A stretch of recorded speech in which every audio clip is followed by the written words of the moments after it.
I was 18 years old when I got married. I belonged to a very conservative family, a Baloch family, where good daughters never say no to their parents. My father wanted me to get married, and all I said was, if that makes you happy, I'll say yes. And of course, it was never a happy marriage. Just about after 2 years of getting married, about 9 years ago, I met a car accident. Somehow my husband fell asleep and the car fell in the ditch. He managed to jump out, saved himself. I'm happy for him. But I stayed inside the car and I sustained a lot of injuries. The list is a bit long. Don't get scared. I'm perfectly fine now. Radius ulna of my right arm were fractured. The wrist was fractured. Shoulder bone and collarbone were fractured. My whole rib cage got fractured. And because of the rib cage injury, lungs and liver were badly injured. I couldn't breathe. I lost urine and bowel control. That's why I have to wear the bag wherever I go. But that injury that changed me and my life completely as a person and my perception towards living my life was the spine injury. 3 vertebrae of my backbone were completely crushed and I got paralyzed for the rest of my life.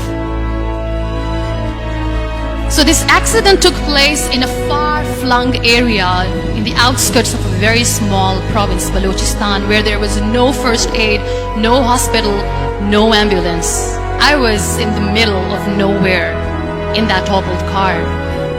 Many people came to rescue. They gave me CPR. They dragged me out of the car.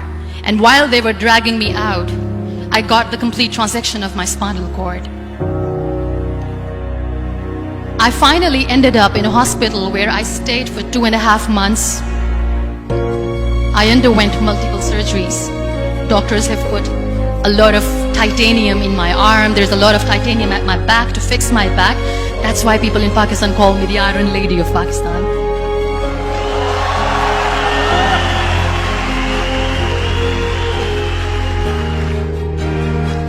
Those 2.5 months in the hospital were dreadful. I will not make up stories just to inspire you. I was at the verge of despair. One day, doctor came to me and he said, well, I heard that you wanted to be an artist, but you ended up being a housewife. I have a bad news for you. You won't be able to paint again because your wrist and your arm are so deformed, you won't be able to hold a pen again. And I stayed quiet. Next day, doctor came to me and said, your spine injury is so bad, you won't be able to walk again. I took a deep breath and I said, it's all right. The very next day, doctor came to me and said, because of your spine injury and the fixation that you have in your back, you won't be able to give birth to a child again. That day, I was devastated.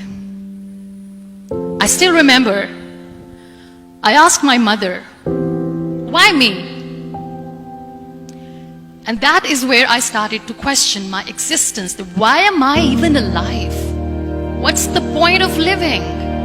I cannot walk, I cannot paint, fine, I cannot be a mother. And we have this thing in our heads, being women, that we are incomplete without having children. I am going to be an incomplete woman for the rest of my life. What's the point? So my mother said to me, this too shall pass. God has a greater plan for you. I don't know what it is, but He surely has.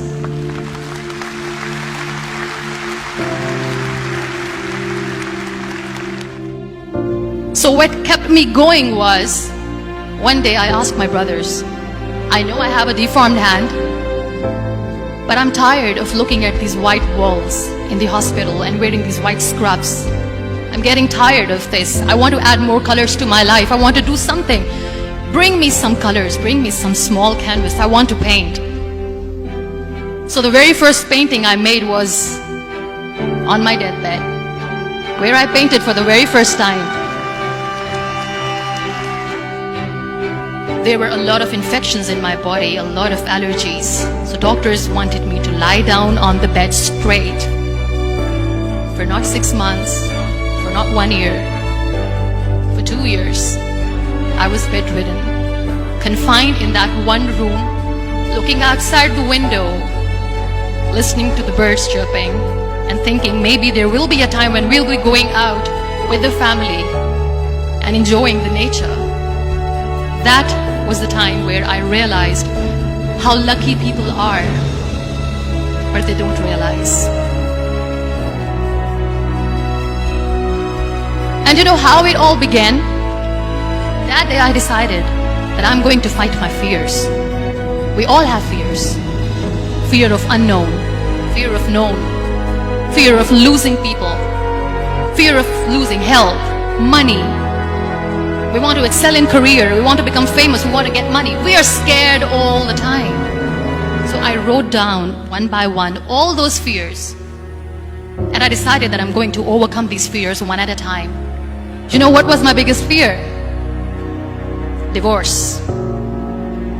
At work. But the day I decided that this is nothing but my fear, I liberated myself by setting him free. And I made myself emotionally so strong that the day I got the news that he's getting married, I sent him a text that I'm so happy for you and I wish you all the best. And he knows that I pray for him today.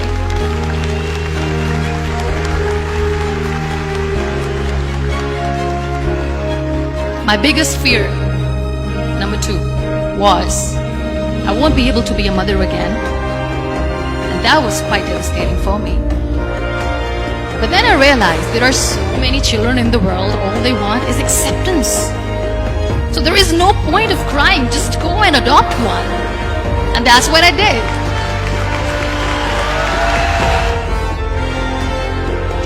So when you accept yourself the way you are, the world recognizes you.